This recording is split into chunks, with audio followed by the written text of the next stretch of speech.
Hello everybody, welcome to another great episode of Distilled, Brewed, and Reviewed. My name is John.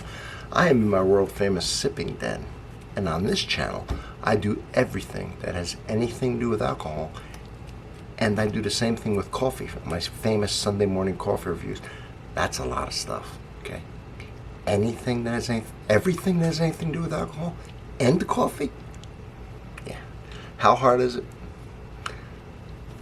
One way I want to say it's hard because I'm the only one in the world who can do it, but then I don't seem that hard to me, but apparently nobody else can do it. And I do it, as amazing as this seems, to be fair to everybody else, with half my taste buds tied behind my back. Now, how are you going to find everything on this channel? Well, for one thing, everything I review, the first comment's always pinned because it has a link to the playlist that pertains to what I'm reviewing. In this case, Chardonnay. But I have the most up-to-date, easily navigatable, categorized and subcategorized playlist on YouTube. So when you go to my playlist, there's everything broken down beautifully. You just look at it, hit what you're looking for, hit what sounds interesting, and up pops a beautiful array of those items reviewed. Yeah, I made it easy. I made it perfect for you. This is a one-stop shop. Do you have to go to 50 channels looking for this type of wine and coffee and bourbon and no, it's all right here. Yeah.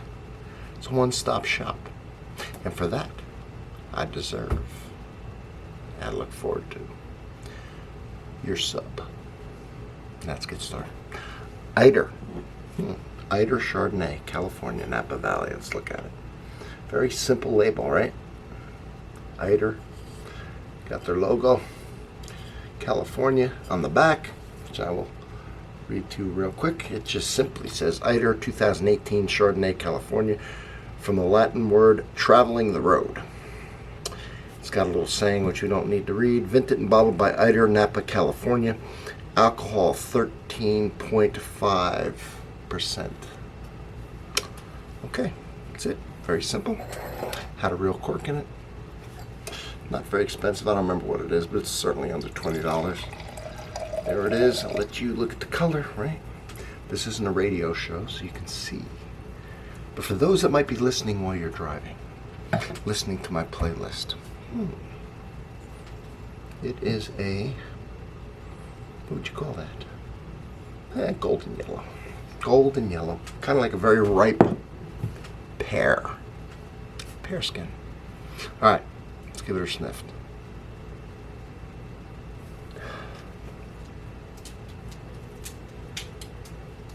Alright, it has a very, very strong smell of oak. Alright, oakiness.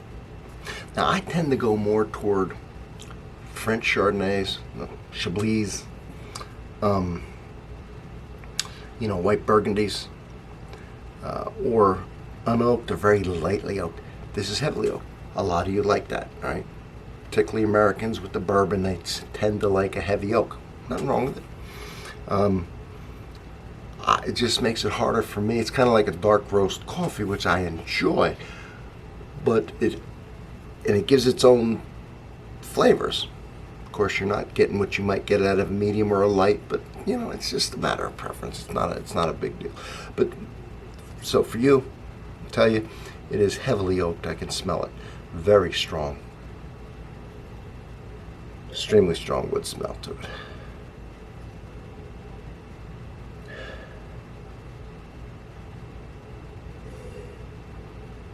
Matter of fact, pretty much hiding every other smell that might be in there. I'm not really, it's killing the delicate smells that might be in there, the fruits, spices. Let's see if I can pick them out on the palate.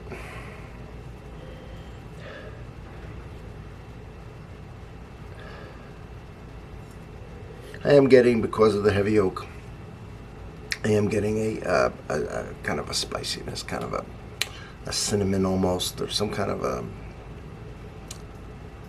baking spice note to it.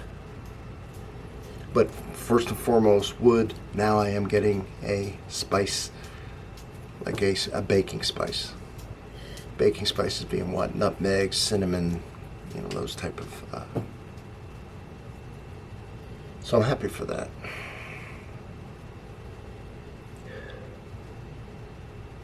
Trying to cut through that for you. And let's see if I can pick it out on a palate.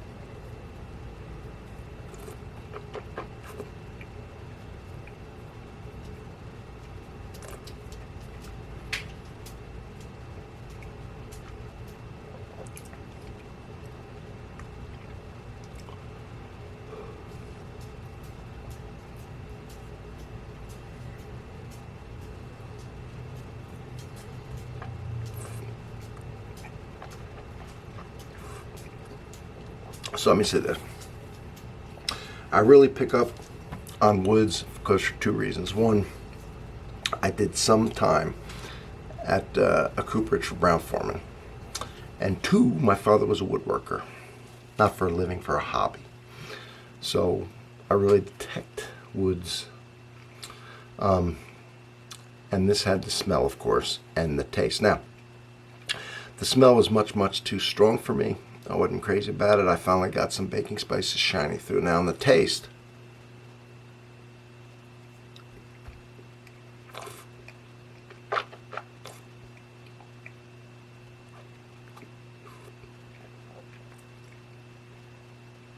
first let me talk about the acidity. It has a nice acidity to it. You know, making your mouth water a little bit, which is good because it cuts through that woodiness.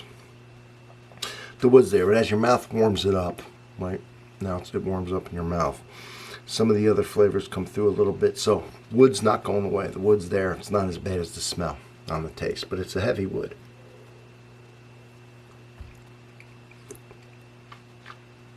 Yeah.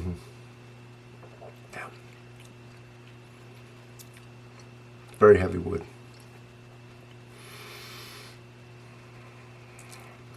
And I do get the slightest, and I mean it's slight fruit. And when I'm talking fruit, I'm talking maybe like apple, green apple, yellow apple. But it is definitely dominated by the wood. If you're not a wood fan, you are not gonna. If you like oak, heavily oaked, you're gonna love this. You absolutely love this.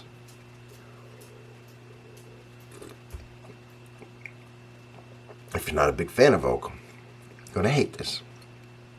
There'll be no middle ground on this. And that's based on my review. Very, very oak forward. As it warms up your mouth, you'll pick out, you know, the smell had a little bit of bacon spices. You can pick out a little bit of spiciness coming from the wood on the palate and a little bit of apple. But it is, you really have to tease that out. If you're not thinking, you're just drinking, then you're gonna get a lot of wood and the tannin that comes from that wood. It's not a red wine, right? It's no tannin come from the grapes or the skin necessarily, not like in a red wine, but the wood puts it out. At least this bottle of 2018 is extremely oaky. So there it is. Thank you for being here. I'll see you on the next one.